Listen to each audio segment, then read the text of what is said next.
আমি বাসাতে গেছি খাইতে, আমি বাসাতে খাইতে গেছি, ইস্তার বাদে আমার খিদা লাগছে, আমি বাসাতে খাইতে গেছি, খাওয়া শেষ করে একটু রেস্ট লই। আমার ভাই বন্ধু আমার কইছে ভাই আমার দোকানে আগুন লাগিয়ে গেছে, আমি দৌড় মারি আইছি, আইতে আমার দোকান যাই, আমার লাখ লাখ টাকা না, কয়দিন আগে আমি টাকা থেকে মাল আনাইছি ভাই, সাইকেলের পার্সের দোকান, সাইকেলের পার্সের, কয়দিন আগে তারা জিগাও এলাকাবাসী রে, ও কয়েকদিন আগে, এক সপ্তাহ হইতো না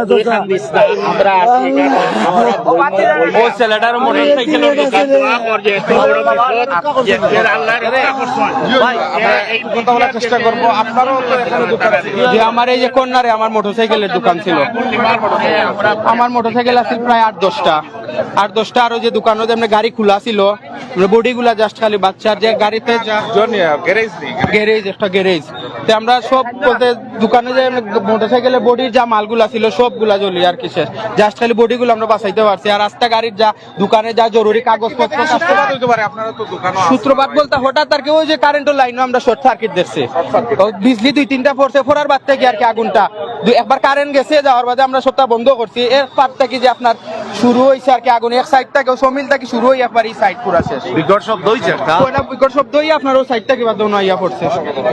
দর্শক বলে রাখি, এখন পর্যন্ত যে দৃশ্যটা আমরা দেখছিলাম আসলে বিজিবি সদস্যরা এবং কি ফায়ার ফাইটার এবং কি এলাকার মানুষ সহ কিন্তু আসলে সবাই কিন্তু এই আগুন নিবারণের কাজে কিন্তু আসলে নিয়োজিত হয়েছে।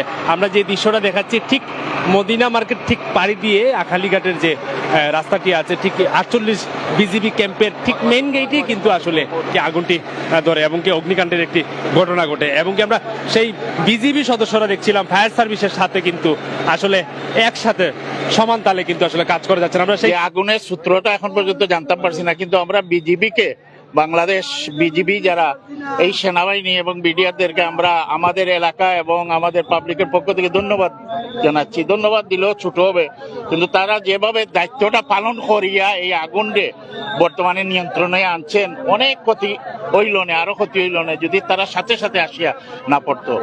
তো আমরা এই আগুন এইটা নির্মাণের পরে আমরা একটু দেখবো কতটুকু ক্ষতি হয়েছে, এবং এলাকার পক্ষ থেকে আমরাও বসে এই জিনিসটা দেখবো। আমি আসলাম মদিনা মার্কেট থেকে আমার বাসা সুরমাবাসী এলাকা, যাওয়ার পর হঠাৎ দেখলাম কিছু মানুষের জটলা, নামার পরে দেখলাম যেন আগুন। ইতিমধ্যে অবশ্য 999 ফোন দিয়া ফায়ার সার্ভিসে জানানো হয়েছে, খবর লইলাম, আমিও ফোন দিছি, বিজি, কিন্তু ফায়ার একটু পরেও 2 মিনিট পরেও ফায়ার সার্ভিস আইছে। ফায়ার সার্ভিস আইয়া তারা সবকিছু কার্যক্রম শুরু করছেন। পরবর্তীতে আলহামদুলিল্লাহ আমরা বিডিআর থাকি, তারাও বারোই আইছেন, তারার যে পানি নিবানোর যে ইয়েগুলা সবগুলা লইয়া আইছেন, তারাও শুরু করছেন। আলহামদুলিল্লাহ তার প্রচেষ্টা, বিডিআর এবং ফায়ার সার্ভিসের প্রচেষ্টায় পর্যায়ে আস্তে আস্তে আগুনগুলা নিভছে। এলাকার মানুষও দানুয়াটার ফান নেয়ারি ভাড়া সব এলাকার মানুষ আইছেন, আইয়া যেভাবে পারছেন আগুন নিবানির লাগি সহযোগিতা করছেন। আমরা যেভাবে চেষ্টা করছি, ফায়ার সার্ভিস হওয়ার পরে এবং বিডিআর ইনভলভ হওয়ার পরে তারারে সুযোগ দিছি, যেহেতু তার কাছে জিনিসপত্র আছে, তারা আলহামদুলিল্লাহ ইতিমধ্যে নিয়ন্ত্রণ আইছে। এখন দেখা ওর যে ক্ষয়ক্ষতি আমরা একটু করে দেখবো সবাই মিলিয়া। আমি যদি পানির লাইনটা, ওয়াটার লাইনটা যায়, তাহলে সেখান থেকে কিন্তু আপনি হয়তো এখানে আমাদের বিজিবির 48 কয়েকটি দিকের নাম বলতেছি আমি, মাসুদিগির পার, হ্যাঁ, এমনকি শহরের বিভিন্ন বাসা বাড়িতে কিন্তু পুকুর ছিল, কিছু কিছু পুকুর এখন শিবগঞ্জ বা কিলাগড় এলাকায় দেখা যায়, কিন্তু নগরীতে অনেক পুকুর ছিল, অনেক ডুবা ছিল, সেগুলা আসলে ভরাট করে একদম ইমারত তৈরি হয়েছে, যার কারণে যে আজকে যেটা ফায়ার সার্ভিস যে পানি আনতে কিন্তু নিশ্চিত পেয়েছে আলমপুর থেকে 3টি ইউনিট এনেছে।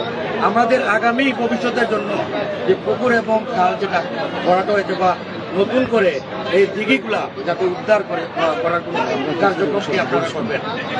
তবে আপনাকে একটা বলি, এখানে কিন্তু পুষ্কণ্ডি আছে, এখানে পিছনে একটা পুষ্কণ্ডি আছে, বলাট হয়নি।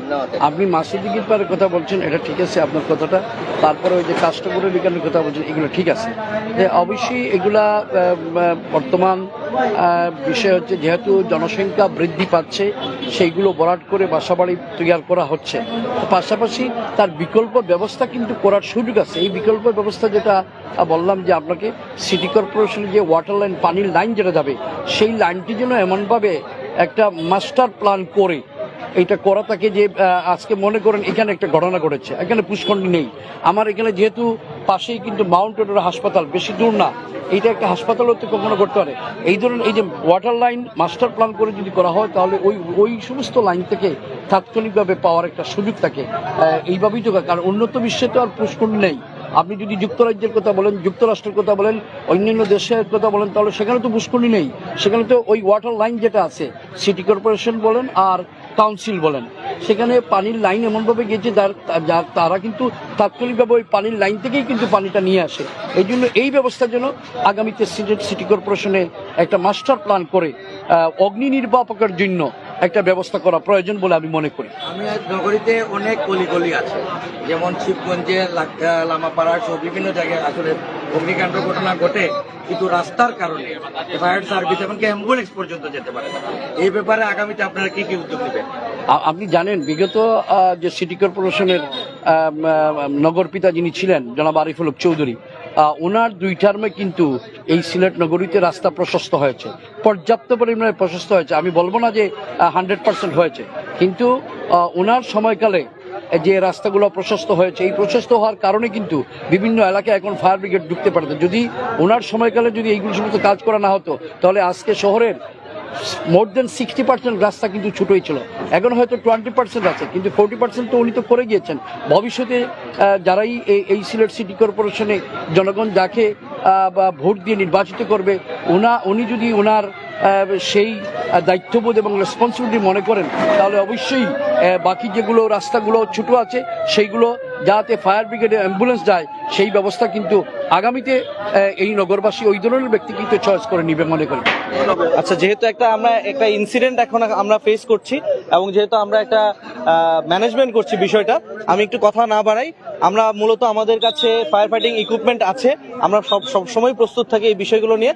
সো আমরা যখন বিষয়টা নোটিস করলাম এখানে ফায়ার আউটব্রেক হয়েছে, এটার পরপরই আমাদের যে ফায়ার ফাইটিং ইকুইপমেন্ট আছে ইমিডিয়েটলি আমরা ওগুলো নিয়ে আমাদের যে অল অ্যাভেলেবেল যারা বিজিবি সদস্য ছিল সবাই আমরা এখানে চলে আসি ফায়ার ফাইটিং ইকুইপমেন্ট নিয়ে।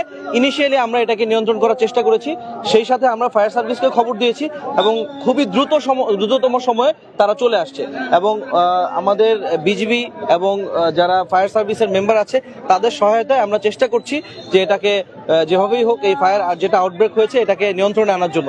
হোপফুলি কিছুটা নিয়ন্ত্রণে চলে আসছে, ম্যাক্সিমাম আমরা কাজ করছি, আমাদেরকে একটু কাজ করতে দেন, আমরা ইনশাল্লাহ এটাকে সম্পূর্ণ নিয়ন্ত্রণে নিয়ে আসতে পারবো। এটা এখনো আমরা অ্যাসেসমেন্ট করতে পারি নাই, আমরা একটু এখন এটাকে আগুনটাকে একটু নিয়ন্ত্রণে আনি, পরবর্তীতে আমরা হয়তো এটা অ্যাসেসমেন্ট করে জানতে পারবো। বিজিবির কতজন সদস্য আছে এটা এখনো অ্যাসেস করতে পারবো না, কারণ আপনারা জানেন যে এই ধরনের একটা পরিস্থিতিতে আমরা সবাই আসলে অল অ্যাভেলেবল যারা ছিল সবাই নেমে চলে আসছি। এখানে আমাদের মিনিমাম 150 থেকে 200-র উপরে ইনিশিয়ালি চলে আসছি। এখানে আপনারা জানেন যে এখানে সেক্টর আছে, সেক্টর হেডকোয়ার্টার, এখানে 19 বিজিবি 48 বিজিবি আছে। যেহেতু 48 বিজিবির সামনে আমরা ইমিডিয়েটলি এসেছি, আমার পাশাপাশি অন্যান্য ব্যাটালিয়নের সদস্যরাও এখানে চলে আসছে। আমি অধিনায়ক 48 বিজিবি। জি, ধন্যবাদ। আছেন আপনাদেরকে ধন্যবাদ। সর্বশেষ যে আপডেট আমরা সরাসরি খালি বাজার থেকে জানানোর চেষ্টা করছিলাম, এখানে সবগুলো দোকানে কিন্তু যেসব মালামাল ছিল পুরো ছাই হয়ে গিয়েছে বলা যায়।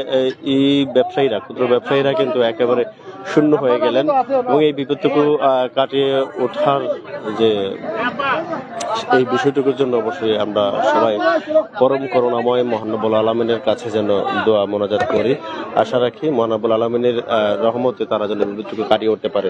কিন্তু সবচেয়ে বড় কথা হচ্ছে সিলেটে এই যে কয়েকদিন ধরে ধরে অগ্নিকাণ্ডের এরকম ঘটনাগুলো ঘটছে, এগুলো আসলে কিন্তু সিলেটবাসীকে কিন্তু ভীষণভাবে ভাবায় এবং আমরা এই সমিল থেকে আগুনের অগ্নিকাণ্ডের ঘটনাটুকু ঘটে এবং সেখান থেকে পুরো যে দোকানগুলো আছে সবগুলো দোকানেই কিন্তু এই আগুনের মাত্রাটুকু কিন্তু চলে যায়। তো এখানে মুদি দোকান ছিল, ফার্মেসি ছিল, মোটরসাইকেলের ওয়ার্কশপ ছিল, তারপর সবচেয়ে বড় কথা হচ্ছে এখানে সমিল ছিল এবং প্রধানত বাম দিকে যে প্রধান সমিলটি রয়েছে সেই সমিলেই কিন্তু অগ্নিকাণ্ডের ঘটনাটুকু ঘটে। আমরা সমিলটি যদি একটু জুম করে দেখাই, যে দেখেন এই দোকানে কিন্তু যে কাঠগুলো আছে কাঠগুলো সবগুলোই কিন্তু জলে পড়ে গিয়েছে। তো এখান থেকে অগ্নিকাণ্ডের ঘটনাটুকু ঘটে তারপর আপনাদেরকে জানিয়ে রাখতে চাই ফায়ার সার্ভিস আস্তে আস্তে কিন্তু এলাকাবাসী বিজিবি সদস্যদেরকে কিন্তু অনেক ধন্যবাদ জানা যায় এবং বলা যায় তাদের যে ভূমিকাটা ছিল ফায়ার সার্ভিসের সাথে এবং এলাকাবাসী সকলের সমন্বয়ে কিন্তু দীর্ঘ 1 ঘন্টা ব্যাপী অভিযান চালিয়ে কিন্তু এবং সকলের সহযোগিতার সমন্বয়ে কিন্তু আগুনটুকু পরিশেষে নিয়ন্ত্রণে আসে। আমরা সর্বশেষ আপনাদেরকে জানাচ্ছিলাম এবং এই মুহূর্তে এই অত্র এলাকায় পরিদর্শন করতে এলেন সিলেট মহানগর বিএনপির সাধারণ সম্পাদক ইমদাদ হোসেন চৌধুরী এবং তিনি ব্যবসায়ী এবং এলাকাবাসীর সাথে এই মুহূর্তে মোলাকাত